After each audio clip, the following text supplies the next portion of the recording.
Hey guys, this is Vince here from PUA Lingo. We're doing a weekly Q&A session with my friend and my mentor, dating coach DJ Fuji. As you know, a lot of you guys write in with different questions on different things, and quite frankly, we just get so many emails that we don't have time to reply to all of them. So I think with this Q&A, we pick out questions that are common among all of you, and it's a chance for you to get direct feedback from someone who is very good at this and who does this full time. If you like these posts, please leave a comment. If you have any questions, leave them in the comment section or contact us also, and we will collect all of your questions going forward for the next video cast. So with that being said, let me welcome my guest, DJ Fuji. Thanks, man. It's good to be here. Thank you for helping us out. So I'll get straight into it, man. The first question I get is a common one among a lot of guys, and it always starts out with, there's this girl at work, and whether it's work in the office or work at the supermarket or whichever environment that you're in, the question is, how do I get the one girl at work that I really like? Okay. The central crux of this problem, I guess the problem with the question, is that it assumes you're trying to do something you don't have the skill level for. It's like if I said, how do I beat up a MMA guy? You don't, because I haven't trained in MMA in 10 years. And even if I did, like, I'd be better trained than him if I wanted to beat him up. Otherwise, it's not going to work, right? Sure, I could pull a gun out, but if I could do that, I wouldn't be asking the question. So the equivalent would be I could just pull $1 billion out, but if you could do that, you wouldn't be asking the question. So that's kind of the problem. That's why that question is hard to answer. How do I get that one girl? The traditional wisdom is don't focus on that one girl. Don't worry about that one girl, because the moment you do, she becomes too important to you. And now you become needy. Now you screw things up tactically because she means too much to you. There's definitely a difference, though, between picking up a girl, meeting a girl in her work versus meeting her at your work, especially when you guys both work at the same time. So if you're, say, at the supermarket and there's a girl working there, you can run just normal game. Just understand that you have a time limit because her boss is right there. Try not to do it in front of her boss. That's not nearly as big of a deal as doing it at your work when she and you work for the same company. If you do it and you're a customer at, say, a supermarket and you're trying to meet the cashier, even if you screw up, nobody really cares. The worst that could happen is the boss is like, hey, don't hit on my employees. But unlikely, right? If anything, he's going to more talk to her. The problem comes in is when you try to meet a girl at your work. You try to date a girl at your work, because then when you screw up, there's real-world consequences. You go a little too sexual at your work, it's not, hey, stop, messing with the employees. It's HR gives you a call and it's like, hey, you're fired. So there's real-world consequences to that, and that's always the danger in anything, is when you have an environment where when you screw up, there's actual consequences. That's when it gets dangerous. So the first piece of wisdom is, if it's at your work, unless it's really, really important, try not to meet girls at your work if you're not already at an advanced skill level, just because there's too many opportunities for catastrophe. That being said, I know most people aren't going to listen to that advice, so what you guys want is tactics. There's two main tactics for this. The first is don't ever make a big move. The first is that you don't ever want to confess your feelings to her. You don't ever want to do things like that. Now, can that work? Sure. Just very, very low percentage time, and it tends to blow up in your face a lot. So I wouldn't rely on that. Instead, if you're trying to date a woman at work, go in slow steps, slow chunks. So instead of telling her, oh, I'm confessing your love to her, right? Instead of doing that, show a little bit of interest and see if it's reciprocated. So in the halls, start saying hi to her, and then see if she reciprocates it. Now, that doesn't necessarily mean she likes you, but it's a step in the right direction, because now you're talking. Then stop by her desk and make small talk for something semi-work related. See if she does the same. Then in a conversation, stay a minute after your work conversation ends. So you have a work conversation or something, and then segue into a normal conversation, but just stay for a minute. Then see if she's comfortable with that. See if she does the same to you when you guys have a conversation. Each step of the way, you're going to take a tiny step and see if it's reciprocated, and you're going to kind of gauge and see if she's comfortable with that. It's the same thing as physical escalation, right? You generally don't want to do a giant caveman move out of nowhere. You want to do a little bit of escalation and then gauge how comfortable she is. So same thing here. And then the second thing you want to do is when you're in this process, at some point you're going to have to get her on a date. No matter how comfortable she is, don't ask her on a date, because there's always the opportunity for it to backfire. Even if she loves you, even if she's like, I love this guy, I can't wait for him to ask me out, you ask her out on a date, and some other guy who's been checking her out the whole 5 years earlier, and he's been waiting to make his move, and he doesn't make his move, and then you do, and he gets upset at you, guess who's reporting you to HR? Not you and her, him. And now you still have a problem on your hands. So instead, what you want to do is use essentially what we've learned from girls, which is plausible deniability. And that means instead of asking her on a date, ask her invite her out to happy hour with you and a bunch of coworkers, with the whole office, and invite a bunch of coworkers. Because it'll make her more comfortable knowing that it's going to be a lot of people, it's not on a date. If someone tries to report you, it looks ridiculous because it sounds like, oh, hey, DJ Fuji is inviting a girl out with a bunch of us to happy hour. Like, that's harassment. HR is going to laugh at him or her or whoever it is, right? It doesn't even make sense. In fact, it would seem worse if you didn't invite the girl, invited everyone else. So in that way, it gives you that plausible deniability for it to be, this is a totally normal thing. Same time, when you're out with her at work or at the bar or wherever you are at happy hour, it gives you a chance to get to know her outside of the work setting, and then you can push boundaries a little bit more because you're outside of a work environment, outside of a work setting, and then you can go from there. But primarily, it's that step-by-step process that allows you to do that while mitigating the majority of your risk. Yeah, based on my personal experience, I would just say if you're even a beginner or intermediate, don't even go there. There's so many other girls outside of work. Yeah, most of the time, guys will want to meet a girl at work because they feel like they don't have other options outside of work, or it seems easy, right? But again, if you're not already good, you don't want to practice at work. It's a little bit like if you're not good at judo and landing from a fall when someone throws you, don't do that on the concrete because it hurts and there's damage when you hit the concrete. Do that in a safe, fluffy environment like the dojo where there's mats.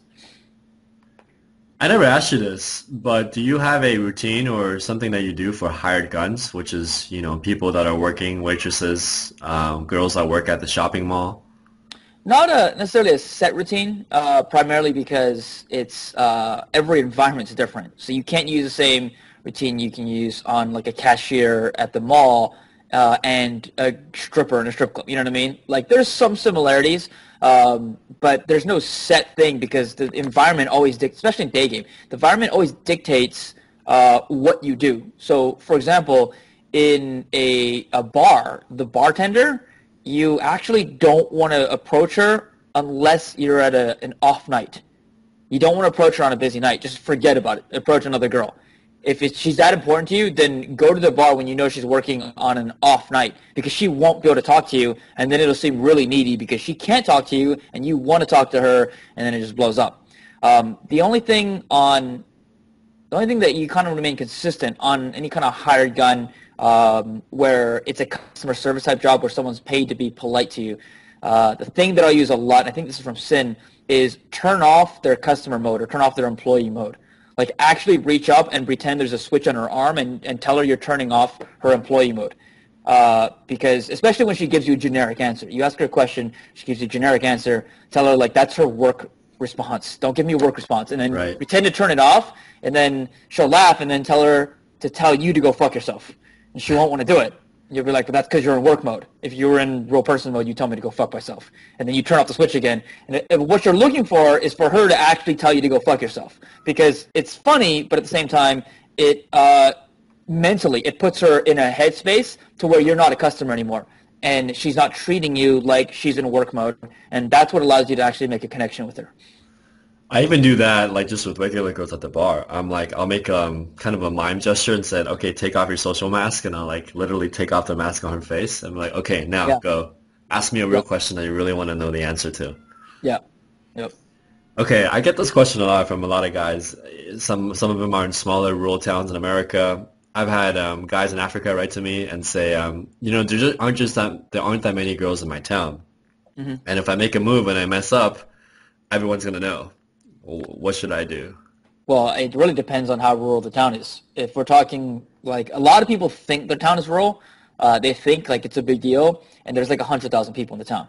That's big enough to where, especially if you have neighboring towns. I used to live in a place that had about a population of about 80,000, but every neighboring town also had 80,000. So the region as a whole had, like, 300, 400,000. That's not really rural. I mean, yeah, in certain places you run into the same people, but not nearly as bad as everyone thinks it is. So it really depends on how rural that town is. If it's that rural, what I'd say is move, right? Just go somewhere else where it's more conducive to that. Just like if it was any other activity, right? If you were playing sports and you were in a place that wasn't conducive to that, then move. Now, assuming that's not possible, assuming you just can't do that, then what you're going to have to do is go to the nearest big city to practice, whether it's day game or whether it's night game. Go to the nearest big city and use that as an opportunity to practice. I remember you were telling me a story about how you used to drive an hour every day to San Diego to practice when you were starting out. Yeah. Partially because the small town feel, but a lot of it's just because the place that I was in didn't have any clubs. It was just it was a city that it was too small. It didn't have really any clubs. So I would drive an hour to San Diego or 2 hours to LA every single weekend to go and practice in LA and San Diego. This is one I get that's common between friends of mine that are currently here in the Bay. They'll go out with girls and actually this happened to me a few days ago. We went out with two Swedish girls that one of them was a good friend of mine and she brought another friend along. And there's some flirting going on, but we don't know for sure if they really like us, right? And I think what's happening is that she's okay with sleeping with me, but also the friendship is pretty nice too. And so she's kind of like in a headspace where it could go either way. For guys that have female friends and they want to find out if they went for it, if she would sleep with him or have an intimate relationship with him, how would you go about doing that? Well, the tactical answer is escalate. Escalate and see what happens. And if you don't want to take a big risk, then escalate small. Do small escalation, again, just like at work, small escalation and see if it's reciprocated, because if it is, then you're home free, right? You just continue to escalate. So that's the best tactical answer. The thing, though, is that I don't particularly like you're not going to preserve a platonic female friendship if you sleep with her. And the problem is that's where drama usually comes in, because if she's a friend, she usually knows about your escapade. So unless she's really, really open-minded, which pretty rare, what's going to usually happen, you're going to sleep with her, and then she's going to feel like, oh, I don't want you sleeping with these other girls. When you go out, she's going to cock block. She's going to tell your social circle. It's just going to cause problems. So again, it's going back to the work thing. I don't like dating girls that are already in my social circle for that exact reason. It's too incestuous. There's too many actual real-world consequences. There's too many problems later when I want to date another girl in the social circle, if that were to be the case or whatever. Or it's just awkward. You go to a party and she's there. There's just too many weird things that happen. I would much rather do it in a foreign and a third-party environment. So you haven't had, I guess, you haven't had a situation where like the girl's cool and she just, I was talking to my girlfriend about this 2 days ago, literally. I'm like, so do you have a tennis buddy? And, tennis was our code word for sex. And she's like, oh, yeah, I have a tennis buddy. He's in San Francisco. I go visit him sometimes. But she's like, but he's never going to be anything more. And she literally told me, either I have tennis buddies or I have guys who want to date me and, like, have a serious relationship. And she says, I don't want anything in between. Mm-hmm. But what I was pushing for was more like, can we be friends and still have sex or play tennis and not have like these feelings? And I think most girls, I don't know, in my experience, most girls can't do that, right? Yeah, most girls that think they can't really do it, because you're fighting biology, dude. You're fighting basic human instinct. You're fighting massive amounts of oxytocin. Oxytocin being the love drug, the hormone that gets secreted that makes people fall in love. That's like fighting a heroin addiction. Right? That's essentially what happens to your brain. You get addicted to the other person.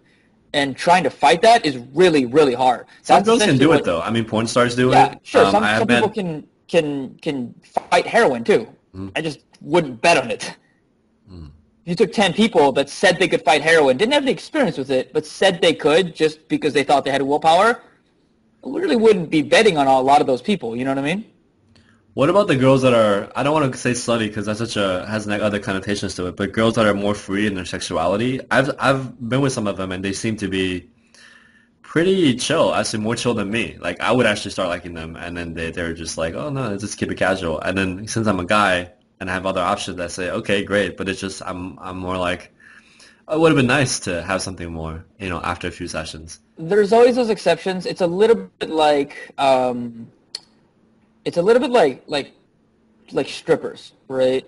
In the sense that very few women can exist in that environment and not completely get screwed up in the head, just because the environment is so caustic.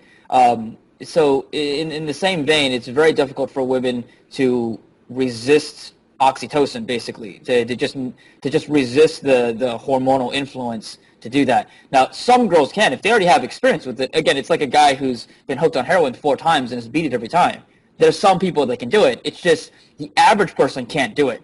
So if you know a girl's already comfortable with that, she's already done it multiple times, then your percentages are higher. I still wouldn't say that it's not going to happen, because I've been there where I was like, oh, well, she's done this. She's doing the same thing I am. Why was this going to be a big deal? And then boom, she falls. And I'm like, I thought we had an agreement, arrangement. Like, what happened, right? So it's happened enough times where even though she was experienced at it, it would just still happen that I don't really count anybody out with that. And I just assume that if I sleep with a girl, it's going to happen sooner or later. Does oxytocin get triggered through orgasms, or is it just regular sex? It's both, although orgasms supposedly scientifically would trigger it more because she has more of an investment now, because orgasms, especially on her part, indicate pregnancy, and pregnancy indicates she needs a guy around. This is a question, we're getting to more advanced questions now, so I'll just kind of throw them out there. Yeah. I was, my friend was in a set, and I was in a set earlier this week, and as I'm talking to a girl who's one of the cuter girls in the bar, I would say probably the top 3 girls in the bar, and I remember getting this other brunette walk by, and as she was walking by, she stared at me in the eye for like about 5 seconds as she walked by slowly. And then in my head, I was thinking, man, I wish Fuji was here, because I had no idea what that meant. Okay. And I'm trying to figure out like what girls mean when they do that. Well, it could mean the problem is that within that context, it could mean a lot of things. It could mean you had a piece of cake on your face. You know what I mean? Like, it could have mean you were making out with her and you had her lipstick smeared all over your face, which, by the way, does happen. And if a girl doesn't notice, you won't notice, because you're not looking into a mirror. And then at the end of the night, you go to the bathroom and you're like, oh my God, my whole face is covered in lipstick. So, but you won't know that until it happens, and then you're like, wow, like I had no idea. So, well, I guess what happens is, like, whenever I hit up a set that's relatively good looking in a bar and it hooks, right? So you imagine like we're at the bar in a circle, and then there's like 2 guys, me and my wing, and maybe 2 or 3 girls that are relatively attractive. Yep. Suddenly I sense more girls walking by giving me eye contact. Yeah. No, I've experienced the same thing. Yeah. No, it's not just you. It's not just you. Again, that doesn't necessarily mean that an isolated incident is definitely the pre-selection working. It's probably on some level, but again, it could be that, whatever, someone behind you is freaking has a clown mask on. You know what I mean? Like, it could be other things. So it's not always that, but I know what you're talking about, and it definitely does happen where girls will look over and check you out, or they'll go over and they'll look over. Whether that's because you're talking to the hottest girl in the room, or whether that's because you're surrounded by girls, or whether that's because they're like, what's the short Asian guy doing with this tall white girl? I don't know. I don't know exactly what they're thinking. What I do know, though, is tactically there's not really an option there. Like, if she's close enough, you can bring her into the conversation, but you should really only do that if there's a tactical reason for that. Like, there's something up with your girl. She's not fully hooked, and you need to create a jealousy plotline. Great. Then the next girl that walks by, motion her over, and then bring her into the set under the guise of something else. Or you can go talk to her later if she's still there. Yeah, I mean, yeah. I mean, if your set ends and then you go later, sure. But in that moment, there's not a whole lot you can do aside from bringing her into the set. And if you bring her into the set, you're probably going to burn one of the girls, either her or the other girl, because Yeah, that's how a yeah, that's jealousy happened problem works. before. Yeah. Yeah. What about like is pre-selection stronger when the girl's hotter? Uh, yes, but keep in mind, pre-selection is a little bit like wealth. It's a little bit uh, like eye color almost. It's a little bit like no shape in the sense that some girls are attracted to it, some girls aren't. There's a myth in the community that every girl's attracted to pre-selection, and it's just not true. Um, like we always thought, like, oh, protector of loved ones, leader of men, pre-selection. You trigger all three of those, and the girl likes you. Well, what we found is that A, you can't trigger them through stories. That just doesn't work. And B, when you do trigger them, they're not as reliable as everyone thinks they are because everyone's too different. There's too many girls that aren't attracted to those things. Now, I'm not saying it's the majority, but you can't rely on it being the end-all, be-all of attraction because there's a lot of times it just blows up in your face. And you're like, what happened? I triggered pre-selection so hard. And then you realize the girl's last boyfriend, who she broke up with 2 months ago, was a player type, and he cheated on her like a billion times. Like, pre-selection ain't going to work. It's going to turn her off because she's associated that with cheating and negative emotions. So it doesn't work with every girl. You just got to keep that in mind. Girls that I flirt with or like you talk to in the bar, that goes really well. You know, very interactive, high energy. She is very, how do you say it, spontaneous in her responses. Mhm. And then about 5 or 10 minutes into the conversation, very politely says, I don't mean to lead you on, but I have a boyfriend. Okay.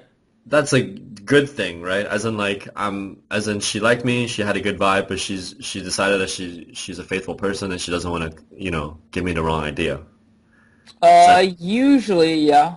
Usually, it depends on where you are in the interaction. For what you're describing, it usually means that she's kind of stopping herself from moving forward yeah. because she knows what happens at this phase of the interaction. At this phase, that's when escalation starts. So before that starts, she wants to kind of let you know what's up. Now, if that happens during escalation, then usually that's an indicator that she doesn't want to be at fault for it. So usually that means, unless she's physically stopping you, usually what that means is she likes it, she's enjoying it, but she doesn't want to be for it to be her fault. She wants it to be your fault. So she's going to let you know, and if you continue, then it's your fault, not hers. So depending on where you are in the interaction, it means different things. I have a friend that I'm asking this on his behalf. He's kind of jaded because he goes out with me and he's seen a lot of girls that we know have boyfriends or have mentioned they have boyfriends and yet still continue to comply with physical escalation. Mhm.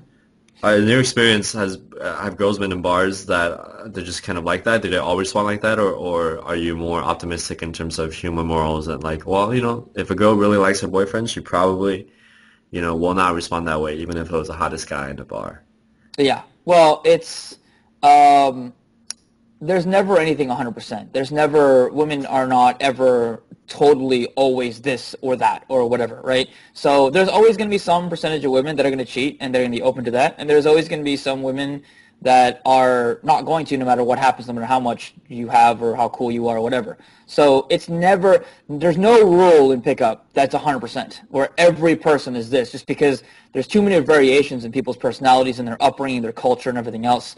There are general guidelines, but there's no one hard and fast rule. So to think that like, oh, with the right technique that you can get any girl, that's just not realistic. It's like saying with the right technique, you can make any shot in basketball no matter who's guarding you.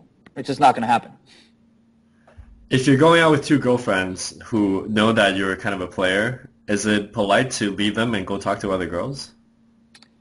It depends on the context. It depends on the environment, the vibe.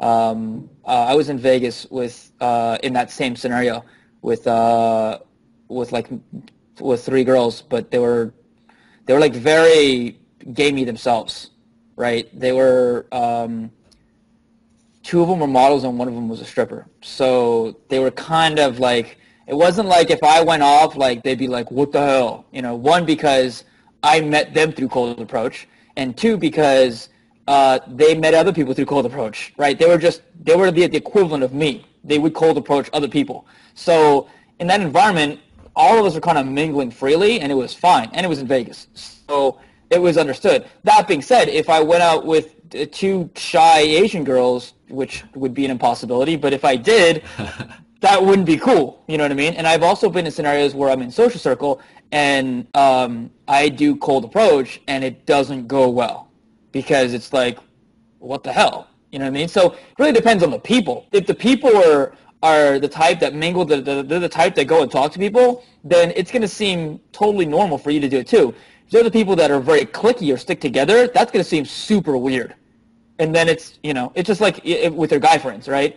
If I'm hanging out with my guy friends that are Asian guys who are doctors, and we're at the bar just kind of catching up, and I just randomly cold approach, that's going to be super weird. But if I do that with other coaches, it's okay, it's normal. You know what I mean?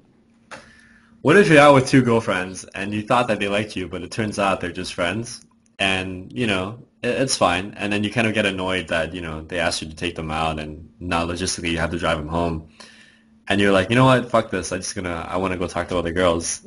I mean, that's a possibility, right? Yes. Generally, so what was the mindset behind it? Was it that you're trying to pull a threesome or what? I have like these Swedish girlfriends, and one of them I know likes me, but I'm keeping her as a friend because I actually like her as a friend, and also her other friends are super hot. But besides that point, she brought one of her friends out, and her friend was cute, but it was free for all. So it was a group of people. There were 3 guys and 3 girls, and basically she was cold to like all of us, right? So at some point I was like, okay, that's cool. We're hanging out at a bar, sitting down. I got up, walked to the closest sports set that they were having like a toast. They gave us one of their drinks, and literally we were just like right in front of them, just gamed the fourth set. And when we came back, the girls kind of left. They went outside to smoke apparently because she wanted to go home. But honestly, they were kind of boring. For me, it was a good night on Saturday, and I didn't want to waste it. Yeah, I don't mix the two things. I don't mix social circle and game. It's one or the other. Just like if I go to the gym to play basketball, then I go to the gym to play basketball, not to lift. And if I go to the gym to lift, I go to the gym to lift. Right? I don't mix the two. So it kind of in the same vein. If I'm going out with social circle, then I'm going to hang out. And the only time I'm ever really going to cold approach is A, if it's necessary, or B, if there's a very specific reason to. And that's not, in cold approach, not really. Maybe if there's like, we're all getting drunk and there's a bet going on, but I'm generally not going to cold approach among friends unless the friends are like stripper types or like pickup coaches or both. You know what I mean? Because then it's like everyone knows what's up. Everyone knows what's going on. It's that type of environment. But outside of that, I'm not cold approaching in a social circle because it's going to be weird 90% of the time. How do you handle a social circle situation where you're out with some of your friends, but like you really don't want to be there and you want to cut it short? Don't go out with your friends if they're not cool.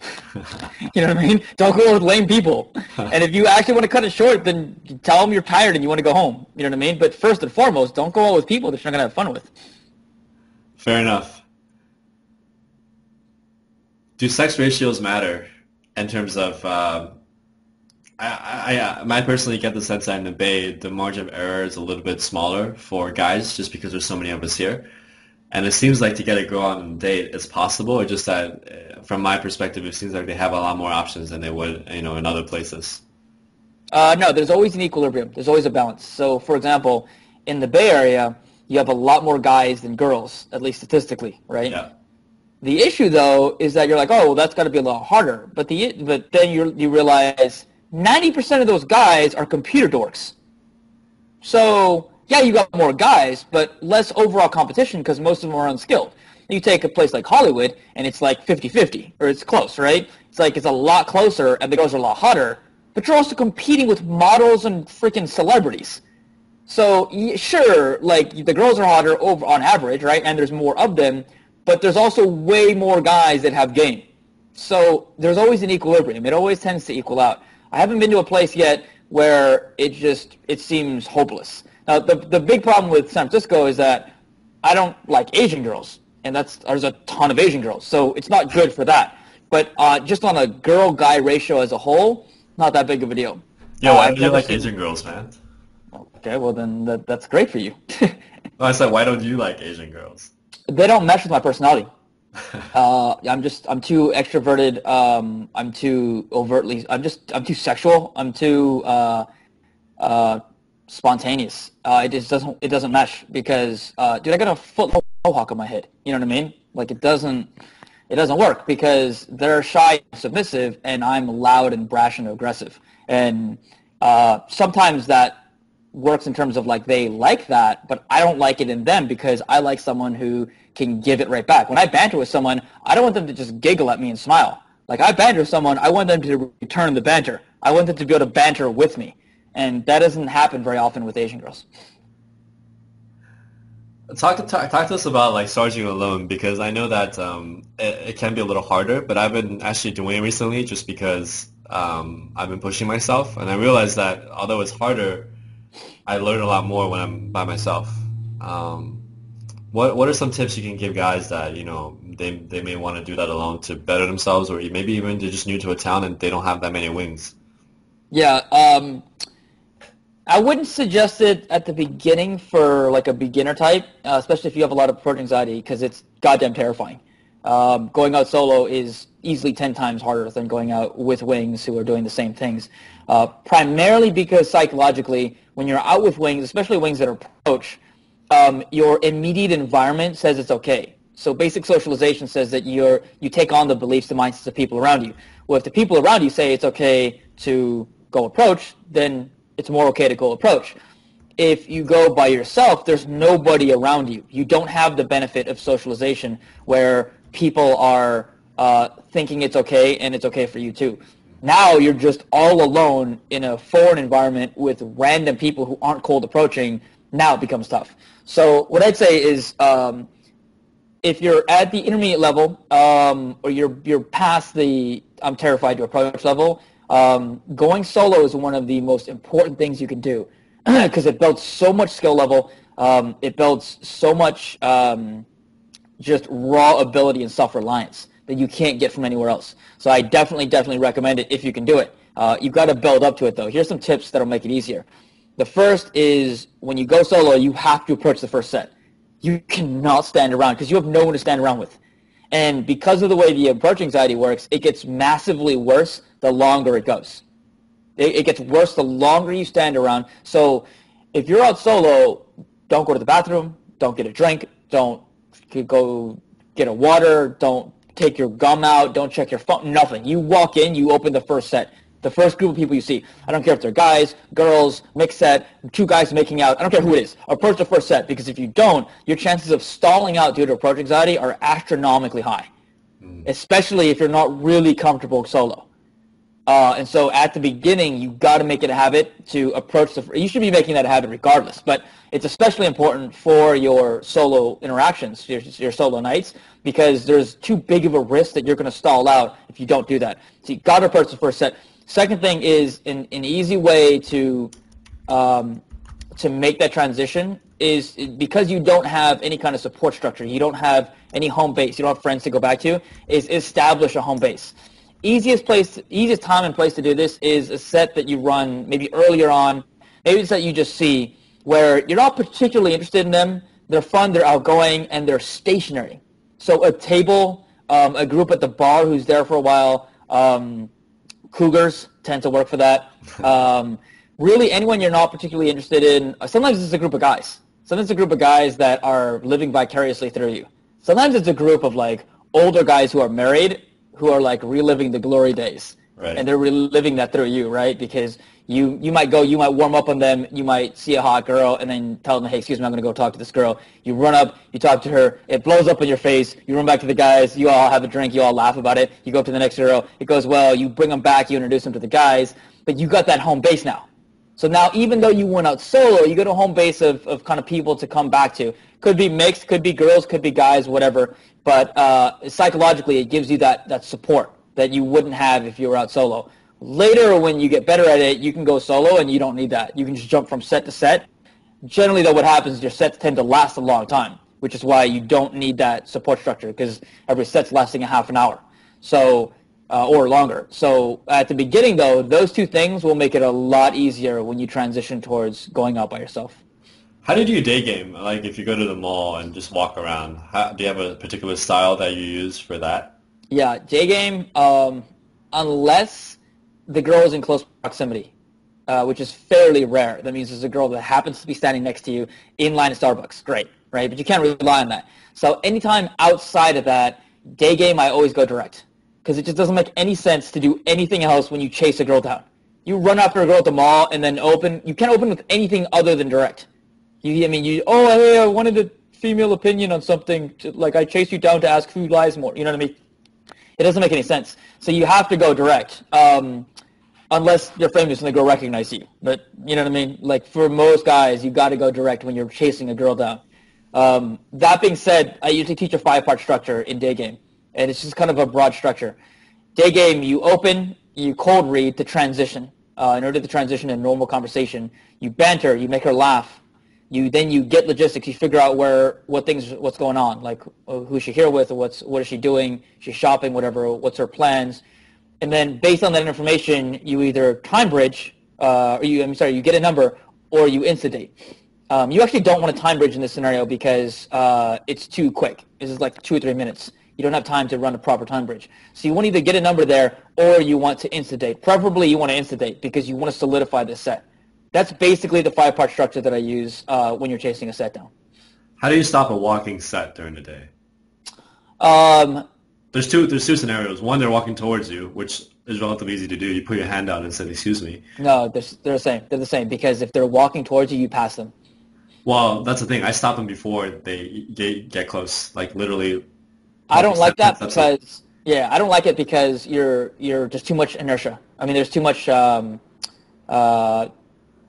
I guess inertia. It's like this. Would you rather be rear-ended or would you rather hit a car head-on? Rear-ended, right? You wouldn't want to get hit head-on because you have her force plus your force equals you're dead. Well, if I was a girl, I'd rather get rear-ended. maybe, Rich, but we won't talk about that. So the problem with going head-on is that you have to stop your forward momentum and her forward momentum at the same time while not looking like a solicitor. Or not looking like a guy who's trying to sell her something. That tends to be very unreliable relative to chasing her down. When you chase her down, all you have to do is stop her momentum, and because your momentum is stopping at the same time, it makes sense for her to slow down because you're slowing down. So when we've tested this, it's a lot more effective if you split test it to actually chase her down than it is to stop her head on. Because the only guy that stops her head on is the guy that's selling her something. Generally, those guys don't chase women down. They stop them. They stand in one place, and as people walk by them, they try to stop them. So she's got a built-in response to guys trying to stop her when they're facing her. So instead, what we do is if she's in front of you, you chase her down, and if you're walking towards her, pass her, take a few steps, and then turn around and chase her down. Because it makes sense given the opener that we're using to stop them. The opener is, hey, excuse me, I know this is really random, but I thought you were absolutely adorable. I had to come meet you. Or if you're doing an Andy Yosha style, which is he runs daygame.com, brilliant guy, good friend of mine in London. He'll do kind of the same thing. He'll say, excuse me, and he'll point backwards, like behind where she came from, and he'll say, I know this is random, or he'll say whatever his verbals are, or I just noticed, and he'll point behind him. And what it does, it throws people off, because when you point behind where she was, they're not sure if you mean they dropped something. Or a lot of times they'll say, oh, I saw you over there. And he'll point behind him, and she's thinking, because now it's not a solicitation. Now it's not a sales pitch. Now she's thinking, oh, did I drop something? Oh, did something happen? And it breaks her out of that, like, get me out of here mode. And then he rolls into pretty much exactly the same structure. But that's how you stop a girl. The thing, though, is that in day game, you have to have the balls to stop. When you approach a girl, you can't be that close to her because it'll scare her, because you're approaching her from behind. So you've got to be like 6-7 feet away when you stop her. So do you like run past her and then turn around and just hop and how does that go? No, you actually stop. You stop her laterally. So, for example, let's say you guys are both walking along the same plane, as if you're running a race together, right? But you're 7 feet shoulder to shoulder, side by side. Now, let's say you're behind her slightly. you want to basically stop when you catch up with her. Now, when you catch up with her, you're still going to be separated by 5-6 feet because the 5-6 feet is going to be shoulder to shoulder. It's going to be laterally. So you're not actually going to be, even though you caught up to her, you're not actually going to be that close to her. But psychologically, it's going to feel like you caught up to her even though you're not that close. If you do that where it's the same thing except you're only like 2 feet apart, then by the time you catch up to her, you're right in her face. And when she turns, you're right next to her, and it's going to scare her. If you day game and a girl is ever startled, that's a problem. It means you did it wrong. She should never be startled in day game when you approach because she should know you're coming because you're far enough away, and she has enough advanced notice that you're walking up towards her. So if you're about 5-6 feet away and you're walking up kind of on the same plane, and you kind of catch up to her, you open right at the point you're about to catch up to her, and then you stop. You just stop. Like, it doesn't necessarily have to be a hockey stop, but it does have to be a stop where you definitely plant.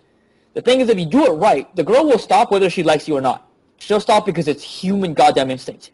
Everyone does it just, like 9 out of 10 girls will do it because 9 out of 10 girls don't have somewhere extremely urgent they have to be. You always get that 1 or 2 out of 10 that have to be somewhere very, very urgently and they won't stop. But everybody else will stop, and it doesn't even mean they like you. They'll stop because it's human nature to stop when someone does exactly that. But that's why it's so consistent. What if you're running up to her and then she hears you're running and then she turns around? Same thing. Same exact thing. If you plant, they'll plant. Now, if you don't plant, if you're hesitant and you kind of like mosey, you're like unsure of yourself, you want to keep walking, she'll walk right out of your life. It's so consistent. She'll keep walking because you don't stop, and psychologically she won't stop either because she's going to follow your lead. And if you don't stop and she just knows you don't have the balls to stop, and she'll just keep walking. So when you stop right away, not after like 10 seconds or 20 seconds of conversation. You stop right from the beginning. You stop right away. But for the time you open your mouth, the time you stop, less than 2 seconds have elapsed. You know what I've been doing during day game is I actually, when they walk towards me, that's preferable. I'll put my hand out kind of in a stop gesture. And usually if I do that early enough before they get too close, they do stop. And then I say something like, you guys really look like you know what's going on. And then usually they'll laugh or they'll be like, oh, really? And then I'll say, actually, I kind of wanted to meet you. And that's been working for me. So I'm actually trying to be avoiding running up to girls just because, I don't know, it still works, but it seems like it's a little bit more lower value than if you were saying, oh, I was walking towards you and I wanted to meet you. Okay, here's the thing with that, is that I'll bet if you split tested it, you're succeeding in spite of your opener, not because of it. I'll bet if you split test it, you get better results off of doing it properly.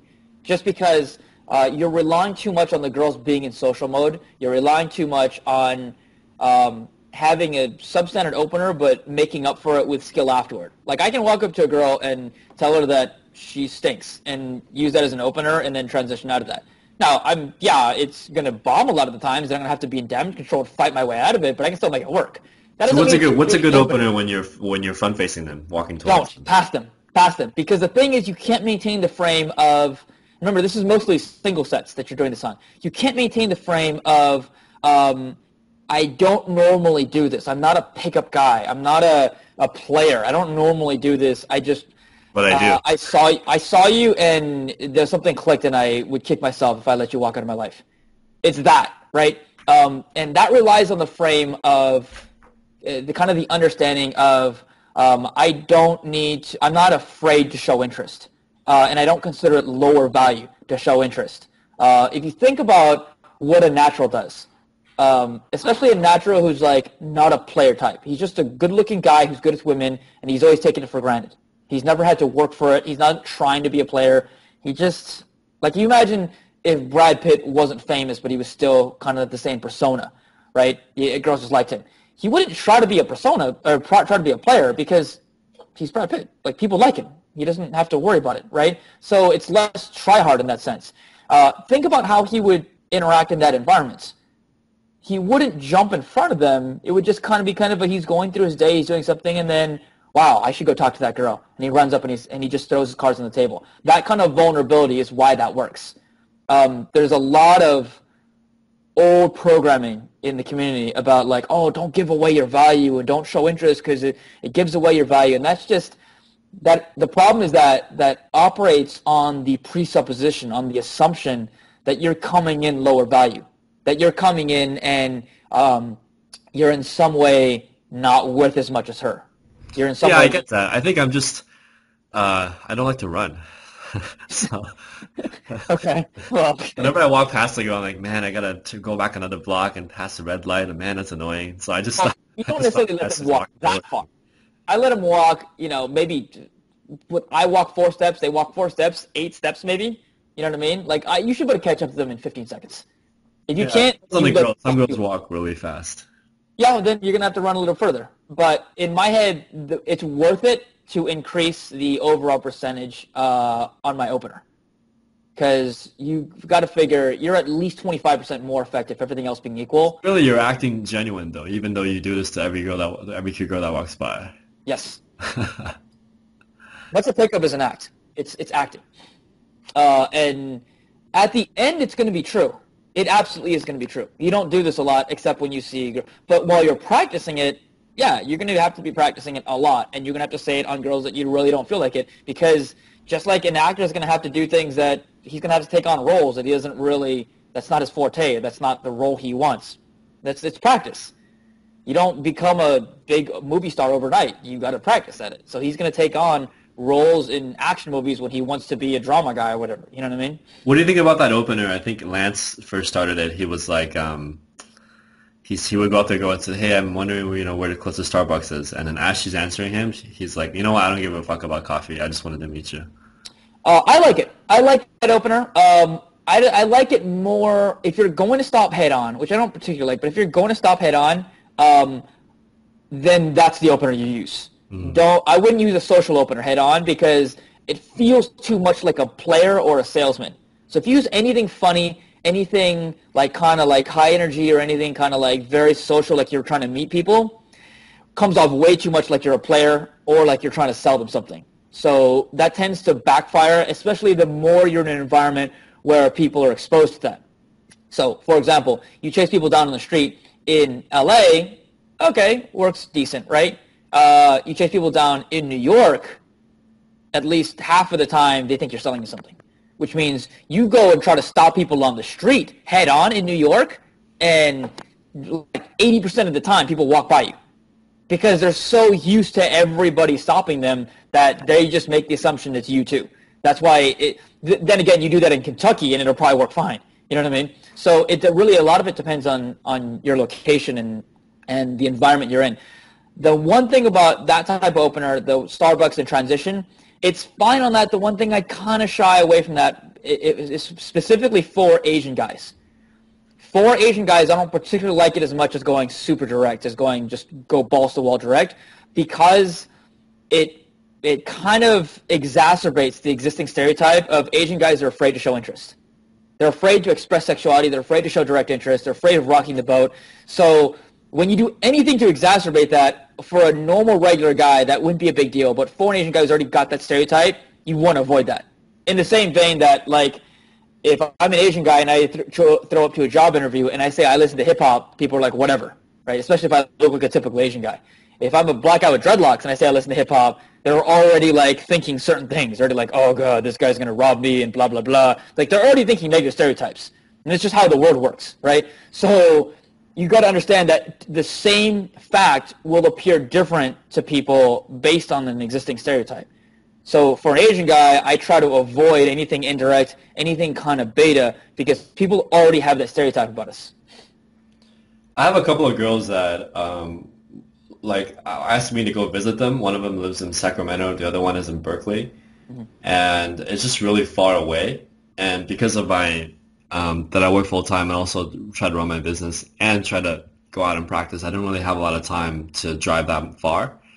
At the same time, they don't seem like they want to come down either. So I guess the question is, how do you get girls that may live really far away to want to come drive all the way to visit you?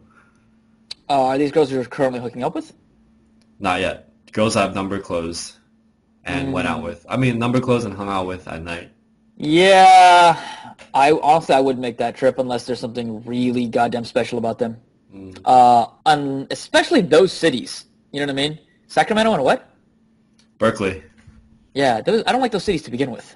Like, it's different if like a girl's in like Las Vegas, because I can find a reason to be in Las Vegas, whether Is for it work or is it play or wrong to both. ask the girl to come visit me? No, not at all. Tactically, it's actually better for you to come visit her. The only time I think it'd be worthwhile is if you really like something about her. Like she's very, very unique, and she's like, "Come stay with me." Then it's worth it because you've got so much compliance with you coming to stay with her, and because it's already super on. You know it's kind of in the bag already, and you know if you stay with her, you're only going to strengthen the relationship at that point. You're only going to strengthen the amount of compliance you get, and by doing that, she's going to come visit you afterward. I guarantee it. So in that scenario, yeah, it would work. Short of that, maybe not so much because one, I don't like being in either of those cities. Two, for me to just go out just to go on a date, that's a far drive for a date. I would much rather her come over. She can stay with me if I like her enough, or there's some reason she needs to be in San Francisco. The next time she's in San Francisco, she can come visit me. And if there's no reason for her to be in San Francisco and she's not important enough for me to go down there, then drop her. You know what I mean? She's not obviously not that important to you. Have you ever, two more questions before we wrap this up. And these are more like personal questions for me just because I've run out of like the general viewer questions. So if you guys, please comment for our next episode and we'll try to get Fuji to answer specific things that you have going on in your life. Um, there's this like girl that I'm kind of seeing. She has a daughter who's 2 years old, and I didn't notice till the first date. But physically, she's like for me, she's a 10, right? Tall, skinny, blonde, very pretty face, and she's a dancer too. Okay. But it seems like that she's hesitating because it seems like she doesn't believe and correctly that I really know what it means to have a kid. Is that a different type of I guess it's a different type of relationship, right? In other words, you're kind of getting a package deal, so to speak. It is if it's gonna be if you're more than a fling, yeah. If you're someone you're thinking about dating long term and she's thinking about dating you long term, yeah, it's a package deal, absolutely.